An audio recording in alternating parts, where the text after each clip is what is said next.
बिहार में आज नए विधायकों की शपथ से ज्यादा चर्चा लालू के आलीशान बंगले की रही। 2 एकड़ में फैले बंगले को विपक्ष लालू के लैंड फॉर जॉब स्कैम से जोड़कर दिख रहा है और अब एक्शन की बात भी की जा रही है।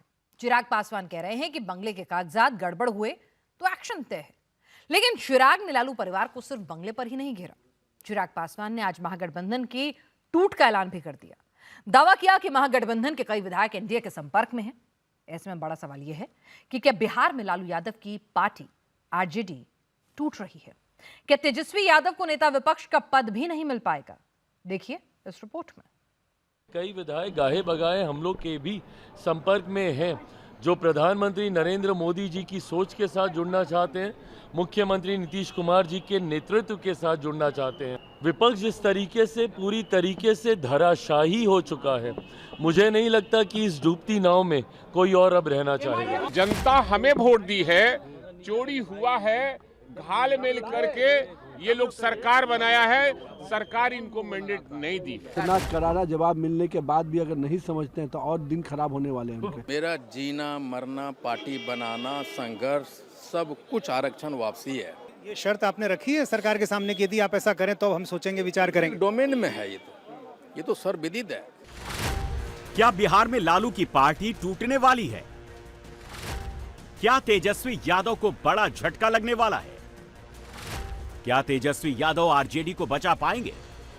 बिहार में इस वक्त नए विधायकों की शपथ से ज्यादा चर्चा लालू यादव की पार्टी के टूटने की है। बिहार में आरजेडी के खत्म होने की है। सियासी गलियारों में यह चर्चा जोर शोर से चल रही है और एलजेपीआर नेता चिराग पासवान के बयानों ने बिहार की राजनीति में हलचल मचा दी है। चिराग का दावा है कि विपक्ष के कई विधायक एनडीए के संपर्क में हैं, क्योंकि डूबती नाव में अब कोई नहीं रहना चाहता।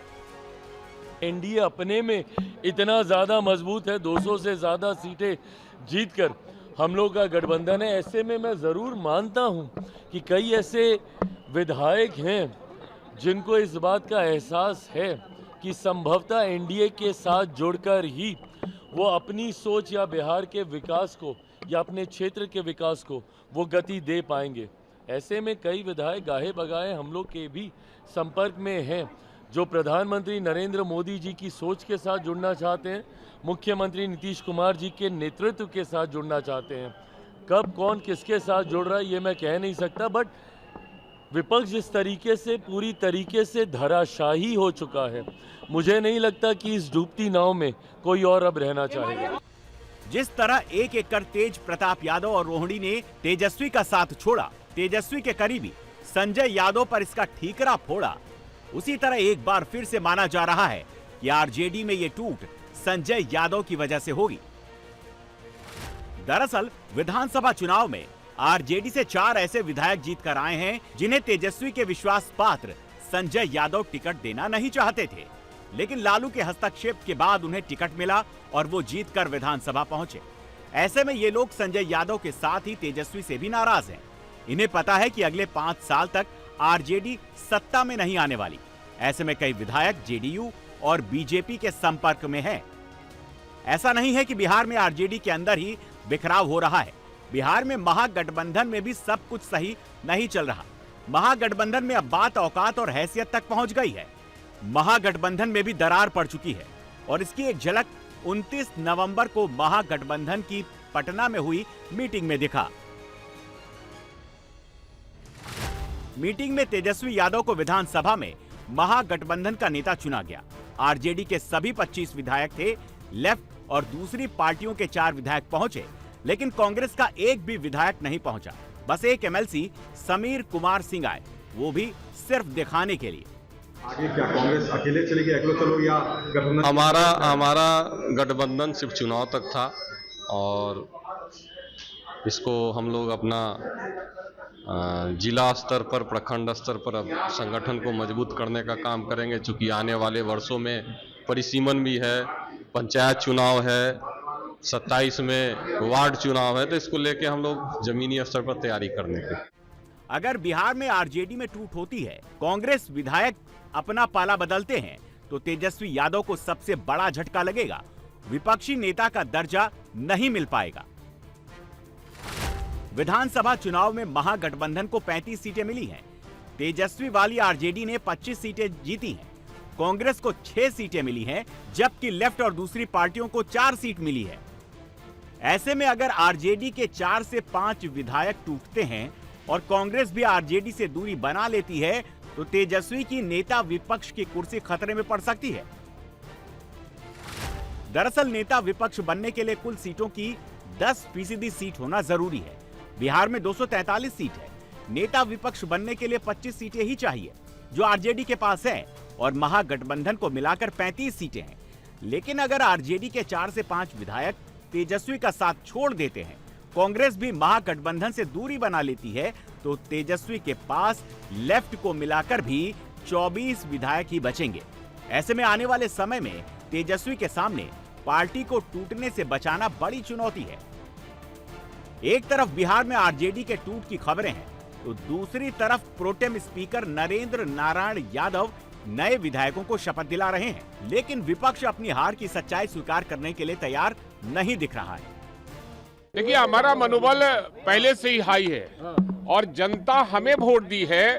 चोरी हुआ है, घाल मेल करके ये लोग सरकार बनाया है, सरकार इनको मैंडेट नहीं दी है। आप लोगों की संख्या कम है तो क्या नहीं, उससे कोई अंतर नहीं पड़ता है।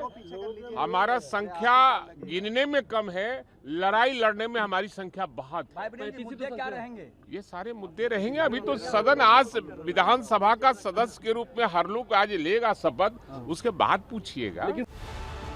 आरजेडी नेता अभी भी नीतीश सरकार पर वोट चोरी और घालमेल का आरोप लगा रहे हैं। हार के बावजूद खुद का मनोबल हाई बता रहे हैं। आरजेडी पर बिहार के मंत्री नितिन नबीन ने पलटवार किया। कहा कि बिहार की जनता ने विपक्ष को जवाब दे दिया है, अब भी समय है विपक्ष जनता के इस जवाब का मतलब समझे और विकास में सहयोग करने का काम करे। स्पष्ट कहूंगा कि विपक्ष का सकारात्मक सहयोग चाहिए। जनता ने स्पष्ट संदेश दिया है। अब जनता के इस स्पष्ट संदेश के बाद हम सबको बिहार के विकास में मिलकर काम करना चाहिए। विपक्ष के साथी को जनता ने अब जवाब दे दिया है। अब जनता के जवाब के संदेश को समझते हुए अब बिहार के विकास में योगदान दीजिए। जहां हमारी कमियां हैं उसको आप लाइए, हम सकारात्मक रूप से उसको सुनेंगे और उसको सही रास्ते पर लाएंगे। अभी भी वोट चोरी की बात कर रहे हैं कि आपको मैंडेट चुनाव आयोग और सरकार ने दिया है, जनता ने दिया, वोट चोरी करके अब इतना करारा जवाब मिलने के बाद भी अगर नहीं समझते हैं तो और दिन खराब होने वाले हैं उनके। ठीक। लालू परिवार सिर्फ आरजेडी में टूट की खबर को लेकर ही चर्चा में नहीं है, बल्कि नए बंगले को लेकर भी बिहार में सियासत गर्म हो गई है। 15 फीट ऊंची बाउंड्री वॉल कि परिंदा भी पर न मार पाए। 2 एकड़ में हवेली नुमा बंगला, इमारतों के चारों ओर बड़ा ग्रीन जोन। ये तस्वीरें लालू यादव के नए बंगले की हैं। यह आलीशान बंगला पटना के सबसे पॉश इलाके दानापुर के महुआ बाग में बनाया जा रहा है। इमारत का बाहरी स्ट्रक्चर लगभग तैयार है और अंदर इंटीरियर का काम जोर शोर से चल रहा है। इन तस्वीरों से आप समझ सकते हैं कि यह घर किसी सामान्य बंगले जैसा नहीं, बल्कि एक भव्य हवेली की तरह बनाया जा रहा है। बिल्डिंग का डिजाइन और आर्किटेक्चर यहां से गुजरने वाले हर शख्स का ध्यान खींच लेता है। बंगले को लेकर पूरी सीक्रेसी भी बरती जा रही है। बंगले के आसपास सुरक्षा व्यवस्था इतनी सख्त है कि बंगले के अंदर किसी भी बाहरी व्यक्ति या मीडिया को प्रवेश की अनुमति नहीं है। बताया जा रहा है कि घर को पूरी तरह से तैयार होने में अभी 6 से 8 महीने का समय और लग सकता है। 2 एकड़ से ज्यादा जमीन पर फैले लालू यादव के इस हवेली नुमा बंगले में 9 बड़े बेडरूम, एक विशाल drawing room, puja room, guest room, family lounge और अलग से स्टाफ क्वार्टर्स बनाए गए हैं। घर के चारों ओर बड़ा ग्रीन जोन और आकर्षक गार्डन डेवलप किया जा रहा है। परिसर के भीतर पार्किंग की व्यवस्था की गई है।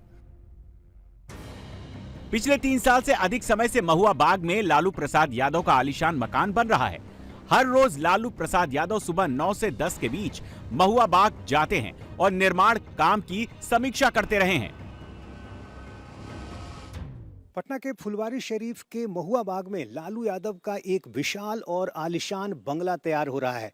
बंगले के अंदर जाने की मनाही है, इसलिए हम आपको यहाँ एक ऐसी जगह से तस्वीर दिखाने की कोशिश कर रहे हैं जहाँ से ये बंगला आपको काफ़ी भव्य और विशाल नज़र आएगा।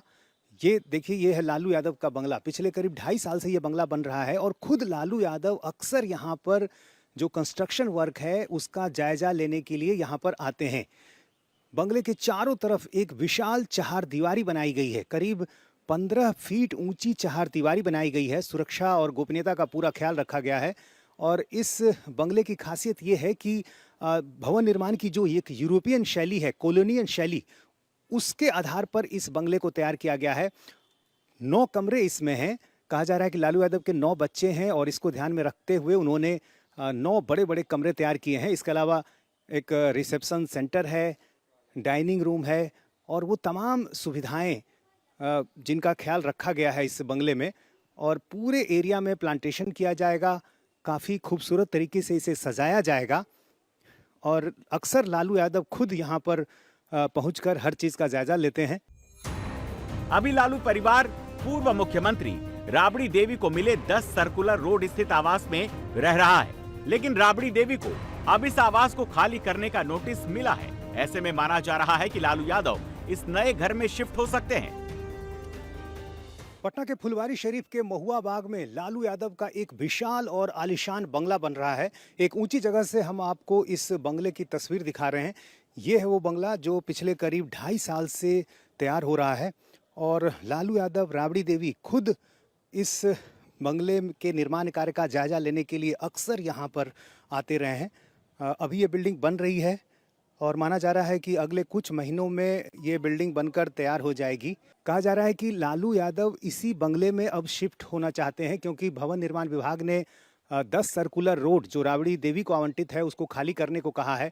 लालू यादव चाहते हैं कि उस बंगले को यदि वो खाली करने की नौबत आती है तो ऐसी स्थिति में वो इसी बंगले में आकर शिफ्ट करें।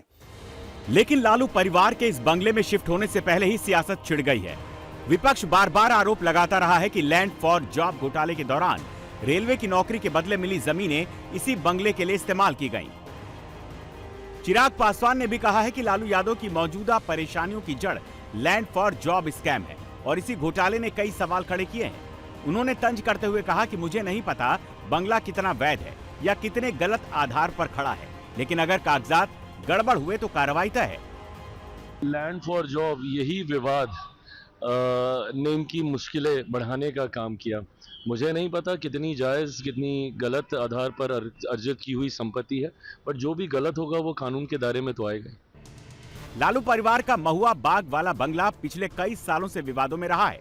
करीब 2 एकड़ से ज्यादा जमीन पर फैला ये आलीशान बंगला पटना के सबसे पॉश इलाके में है। सूत्रों की माने तो इस बंगले की कीमत आज के समय में सैकड़ों करोड़ रुपए है। ईडी ने पहले ही लालू परिवार की कई संपत्तियों को जब्त किया है, जिनमें इस बंगले से जुड़े कई हिस्से भी शामिल हैं। पटना में लालू परिवार के इस बंगले को लेकर बिहार की सियासत में पहले भी कई बार हंगामा हो चुका है। 2022 में ईडी की छापेमारी के दौरान भी इस बंगले का नाम सामने आया था। अब चिराग पासवान का ताजा बयान एक बार फिर इस बंगले को सुर्खियों में ला रहा है। माना जा रहा है कि आने वाले दिन में यह मुद्दा और तूल पकड़ सकता है।